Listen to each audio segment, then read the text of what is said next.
Hello students, मैं शैलेश मुंद्रे आप सभी का अपने यूट्यूब चैनल में स्वागत करता हूं।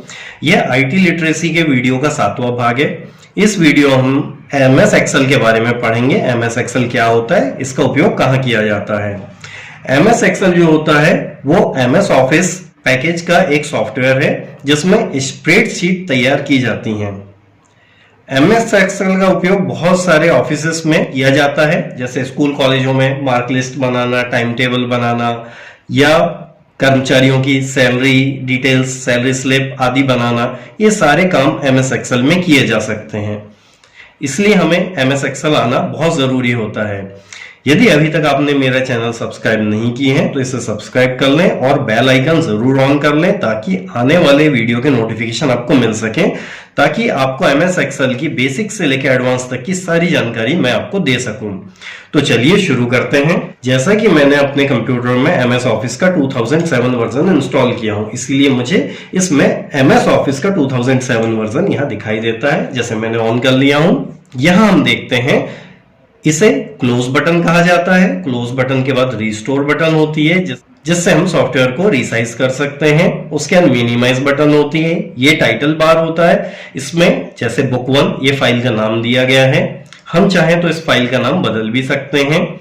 ये क्विक एक्सेस टूल बार होता है जिनमें राइट का निशान लगा हुआ है। वो सारी चीजें हैं शॉर्टकट्स में आप देख सकते हैं, जैसे सेव की बटन है, अनडू, रीडू, ये सारी चीजें यहाँ पे दिख रही हैं आपको। जैसे कि हम ओपन फाइल को इसमें ऐड करना चाहते हैं, ये जोड़ देंगे, यहाँ पे ओपन फाइल आ जाएगा ऑप्शन। यदि हम ईमेल के लिए जोड़ना चाहते हैं, ईमेल का शॉर्टकट यहाँ पे हमें मिल जाएगा। इस तरीके से हम बहुत सारे शॉर्टकट्स जोड़ भी सकते हैं और यदि हम कुछ को हटाना चाहें तो इस तरीके से हम इसे क्विक एक्सेस टूल बार से इसको हटा भी सकते हैं। इसे नेम बॉक्स कहते हैं। इसमें हमें रो और कॉलम की या किसी सेल की जानकारी मिलती है कि वो कौन सा सेल सिलेक्ट किया गया है। इसे फॉर्मूला बार कहते हैं। जो भी चीजें हम किसी भी सेल में टाइप करते हैं वो सारी चीजें हमें इस फॉर्मूला बार में दिखाई देती हैं। हम ये सामने देख सकते हैं, ये एक वर्कशीट है। वर्कशीट में ए, बी, सी, डी, ई, एफ ये जो नंबर लिखे हुए हैं वर्टिकल सेल होती हैं, इन्हें हम कॉलम कहते हैं। और 1 2 3 4 5 6 ये जो लिखे हुए हैं हॉरिजॉन्टल सेल, इन्हें हम रो कहते हैं।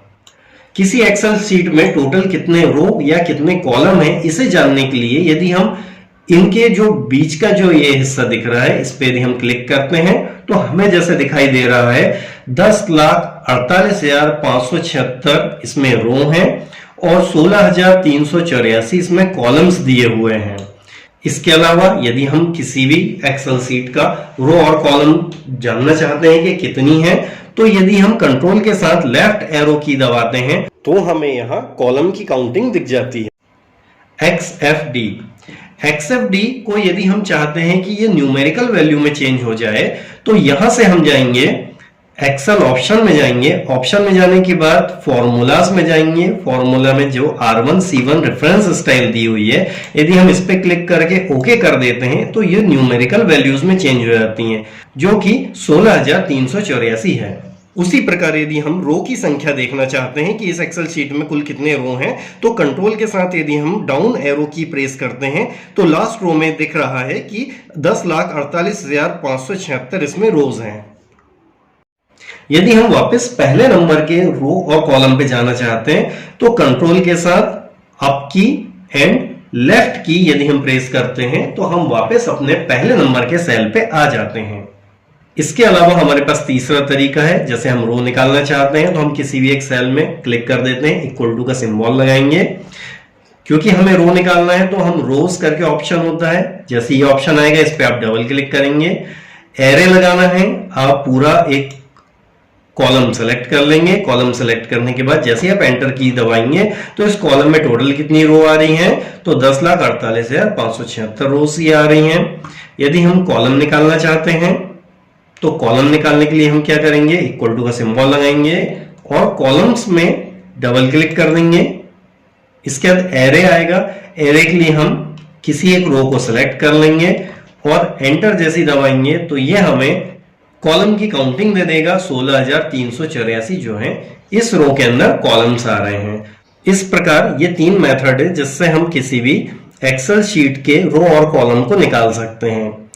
किसी भी एक्सेल में बाय डिफॉल्ट 3 शीट आपको बनी हुई दिखती हैं, शीट 1, शीट 2, शीट 3।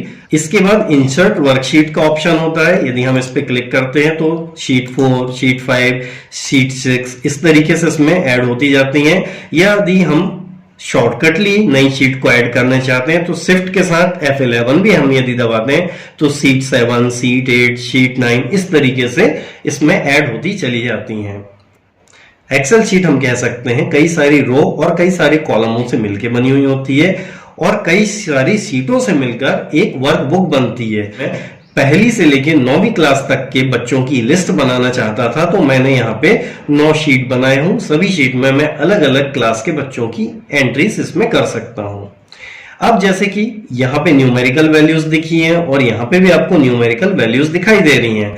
नॉर्मली आपको ये ज्यादातर अल्फाबेटिक वैल्यूज दिखाई देंगी, तो हम वापस इसे अल्फाबेटिक बनाने के लिए यहाँ पे फॉर्मूलाज में चले जाते हैं। ऑप्शन के अंदर R1C1 का ऑप्शन हटा देते हैं, ओके करते हैं तो वापस ये ABCD के फॉर्म में आपको दिखाई देने लगता है। इस वर्कशीट के राइट साइड में हम देख सकते हैं ये वर्टिकल स्क्रॉल बार है। इस स्क्रॉल बार में हम यदि क्लिक करते हैं तो नीचे हम स्क्रॉल होते चले जाएंगे और ये हॉरिजॉन्टल स्क्रॉल बार है। इस पे यदि हम क्लिक करते हैं तो इस तरीके से हम XYZ की तरफ स्क्रॉल होते चले जाएंगे।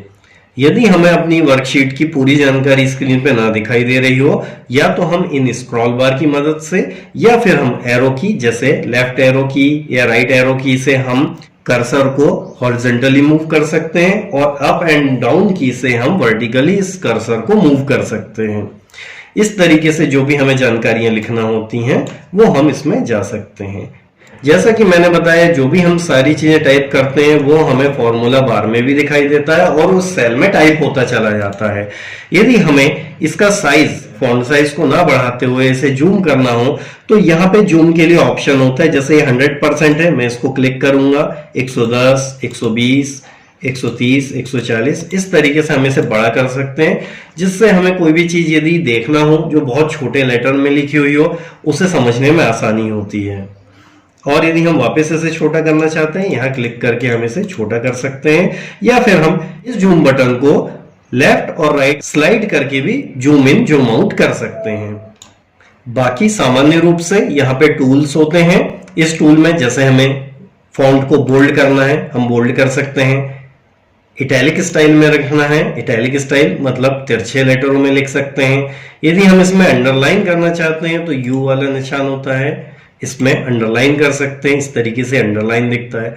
यदि हम फॉन्ट के साइज को बढ़ाना चाहते हैं 11 से 20 करना चाहते हैं या 24 करना चाहते हैं तो हम इससे भी इसे बड़ा कर सकते हैं। कभी कभी ऐसा होता है कि ये जो अक्षर होते हैं किसी सेल से बाहर जाने लगते हैं। उस कंडीशन में भी उस अक्षर के हिसाब से हम सेल को के साइज को सेट करना चाहते हैं तो उस सेल के राइट कॉर्नर पे हम यदि डबल क्लिक करते हैं तो ऑटोमेटिकली उस सेल के बराबर वो स्पेस ले लेता है। हम फॉन्ट का स्टाइल भी चेंज कर सकते हैं। यहाँ से हम देख सकते हैं कि बहुत सारे हमारे पास ऑप्शंस हैं। जैसे मैं एरियल फॉन्ट ले लेता हूँ, ये एरियल हो जाएगा। एरियल ब्लैक में जाना है तो एरियल ब्लैक में ले सकता हूँ। इस तरीके से चेंज हो जाते हैं। तो आज की वीडियो हमने रो, कॉलम, सेल, वर्कशीट, वर्कबुक जैसी बेसिक जानकारियों को सीखे।